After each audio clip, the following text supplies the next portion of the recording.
Long before cities, before roads, even before the written word, Ireland was wild, untamed. Ancient forests cloaked the land. Rivers ran dark and deep, and in the shadows of the trees, two apex predators once ruled, the wolf and the bear.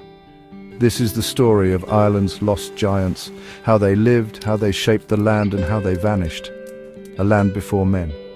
After the last ice age, around 12,000 years ago, Ireland thawed. Life returned slowly. First plants, then herbivores like red deer and wild boar, but they did not arrive alone. Brown bears and grey wolves crossed ancient land bridges from mainland Europe. For thousands of years they thrived in the emerald wilderness. The brown bear, the quiet titan. The Irish brown bear was massive. Males could weigh up to 300 kilograms, standing over 9 feet tall, but they were shy, solitary, omnivores. From oak acorns to salmon in rivers, they were adaptable rulers of the woodland. Remains have been found in caves across Ireland, including bear bones bearing cut marks, showing a long coexistence and conflict with humans. The Wolf Island's shadow. The grey wolf came later. Fierce, cunning, social, they filled the ecological gap left by large cats and hunted in packs, chasing deer, hares and livestock. But wolves were not merely beasts.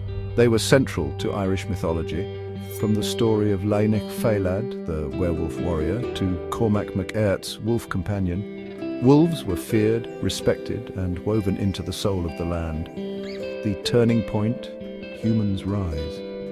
Human arrival changed everything. Around 6,000 years ago, the first settlers began clearing forests with fire, with axes. They domesticated animals, built fences, Bears were the first to go, hunted, their dens disturbed. By 2500 BCE, they were extinct in Ireland, a quiet disappearance. The war against wolves. Wolves endured longer. Through famine, through plague, even into the 1600s, wolves still roamed Ireland's wilds. But the Norman and English colonists saw them as threats to sheep, to security, even to civilization. In the 1650s, under Oliver Cromwell, the government paid bounties for wolf heads. A male wolf's bounty equaled a month's wages. It was a war of extermination. By the late 18th century, the last wolf had vanished. The howls were silenced. Ghosts of the wild. Today, Ireland has no native predators larger than a fox. The forests are quieter, the food chains are broken, but echoes remain. In folklore, in place names like Glenismole, Valley of the Wolves. In ancient bones buried beneath peat bogs and cave floors. And in a growing question, should they return, rewilding the future? Across Europe, wolves are returning. Bears, too, protected, managed, monitored. Could Ireland ever welcome them back? Could we share this land again? Or is that wilderness lost forever? Bears and wolves once ruled Ireland. They were more than beasts. They were part of its breath, its heartbeat.